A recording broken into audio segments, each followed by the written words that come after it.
It truly is hard to believe that we are now nearing almost the second year anniversary of the release of the PlayStation 5.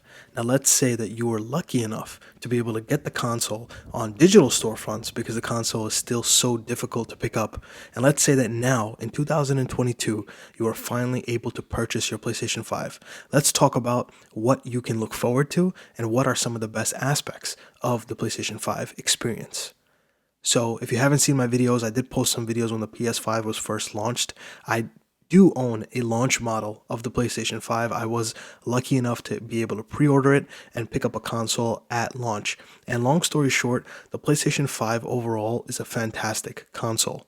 Essentially what it does is it's pretty much a refinement and upgrade of the PS4. So if you are into the Sony ecosystem and the fantastic Sony first-party games, you are definitely going to instantly fall in love with the PS5. Now, the user interface, I think the UI is better than the PS4. It's way more nicely organized. Of course, now with the upgrade of technology, we have an SSD, so the PS5 is going to be able to compete with any other console out there, including the Xbox Series X, S, and it's going to be able to deliver fidelity content as well as faster load times and overall run your games better. So in terms of technology, you're going to be future-proofed. Sony also just released a new update which now allows a variable refresh rate. So depending on the type of television that you have, now games can be upgraded to at least a 60 frames per second up to 120 frames per second. So now you're going to be guaranteed smoother experiences. So if you pick up the PlayStation 5 now in 2022, definitely the hardware that's in there is definitely future-proofed as long as you have a TV that matches up to that. The other major selling point that definitely cannot be ignored is the DualSense controller. Essentially, what happened is that Sony took the design of the DualShock 4 and basically made it optimized and just took it to the next level. The DualSense controller has a more weighty feel to it. It's larger, it has good heft, and then on top of that, it has all the mechanisms inside of it that give it the haptic feedback, which was a big buzzword used during the launch of the Sony PlayStation 5. But I'll tell you, it's more than just a gimmick. The technology that's within this controller actually makes a huge difference, and you'll know right away because you have a pack-in game included with the Sony PlayStation 5, which, yes, it's been a while since we've seen that before, and if you remember that, drop a comment down below if you remember pack-in games that used to come with the consoles back in the day. Essentially, that's a great way and a great introduction to everything that the controller has to offer. And as time goes on and as more games from Sony first-party studios and even non-first-party studios get released and start to use the haptic feedback while you're driving, while you're shooting, while you're shooting an arrow, there's many different opportunities that you have where the haptic feedback really adds another layer of immersion within the game. And this was actually something that I myself thought this was just going to be a gimmick, but as soon as you get to experience it and as soon as you get to use it, you start to realize how much is really packed into this controller. So the DualSense is actually a major upgrade, and really overall this, with the way the console looks, with the way the UI works, and the fact that now there's an SSD, when you buy a Sony PlayStation 5, although it is pricey, it's expensive, $400 for the digital version, $500 for the disc version, but as soon as you have this console, you're definitely going to feel like you've definitely upgraded your console. You've definitely upgraded and entered a new generation, and this is not supposed to be a comparison between the PS5 or the Xbox. I don't really partake in comparing too much, but at the end of the day, I do own both. The Xbox felt a little bit less of a new experience. It just was a real little refinement of what the Xbox had to offer, the Xbox One. But the PS5, as soon as you unbox it, as soon as you have it out and you have set it up, you definitely feel like you've purchased and entered the next generation. And to be honest, that was some of my favorite things about picking up new consoles, was that you felt that now you've entered the next generation. When you got rid of your Super Nintendo and you picked up the N64, you knew that you entered the next generation.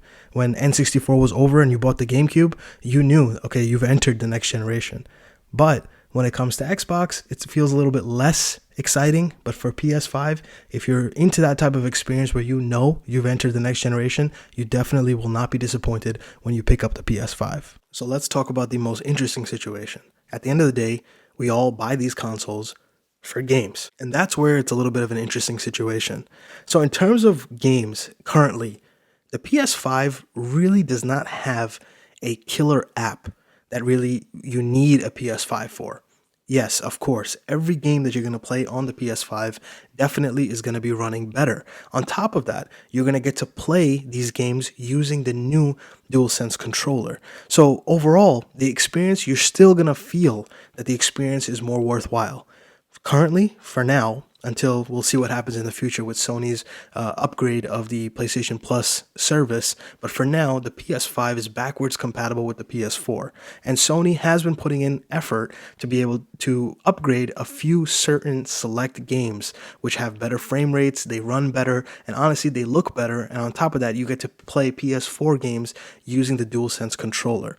And in my opinion, although that does kind of suck because you spent money to pick up this console, and yet there really isn't anything particular that you need to be playing only on a PS5.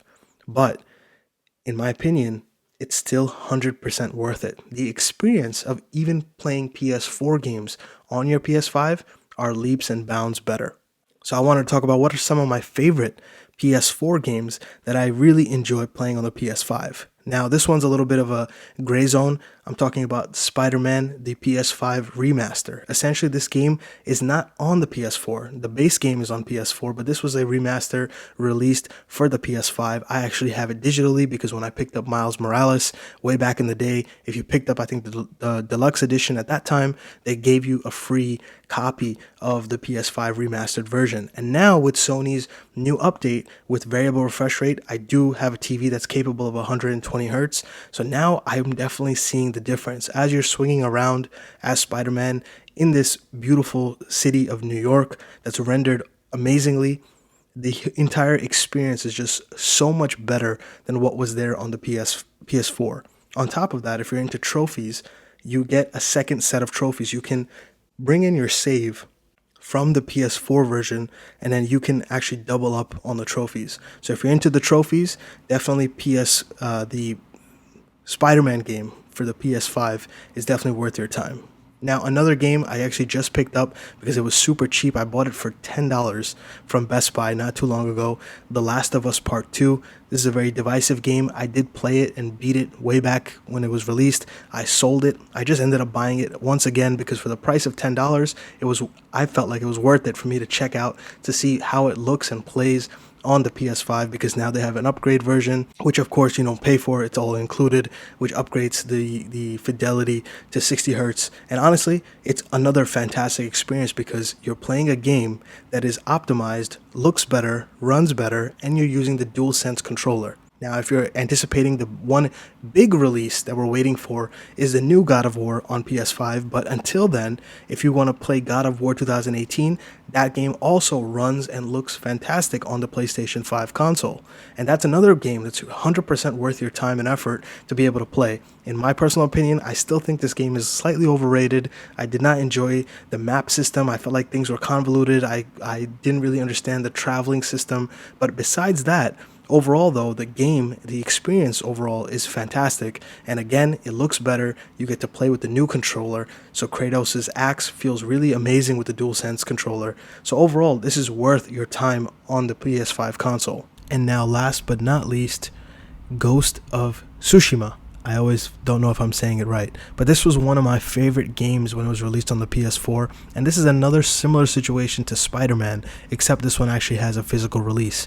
So again, there's an upgraded PS5 version, and you can actually bring in your trophies from your save file from the PS4 version, so you can also double up on the trophies. The game looks better, and again, I enjoy so much more playing with the DualSense controller. Now, this is not an fully inclusive list. There's other games, there's other upgrades that are coming. I just ended up picking up The Witcher actually for really cheap, used from GameStop for like $8. I never actually got a chance to play The Witcher.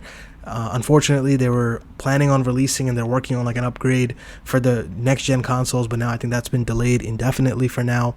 But that's something I'm definitely looking forward to. The Resident Evil games, the remakes, Resident Evil 2, Resident Evil 3, those are also planned to have a free upgrade soon. Not sure when the release date is going to be, but overall, this happens to be one of my favorite things about the PS5, and just so you know, this is what you're going to be doing as well. There isn't too much out there that's exclusive to the PS5. A lot of the PS4 experiences just feel renewed, and some of my favorite thing to do is just to play a game you're already somewhat more familiar with. You get to enjoy, you played it before, but maybe you want to grind out, do a couple of missions and things like that, but you want to play now with an SSD, better fidelity, and of course using the DualSense controller. That is probably definitely the biggest enjoyment that you're going to get from the PS5 currently, and in my opinion, I'm okay with that for now, because I know that the console is future proofed. I know that good games are coming down the horizon, but for now, personally, I'm definitely enjoying my time playing the PS4 games on the PlayStation 5. So those are my thoughts on picking up a PS5 in 2022, and a little bit about what you have to look forward to if you did just end up picking up a console.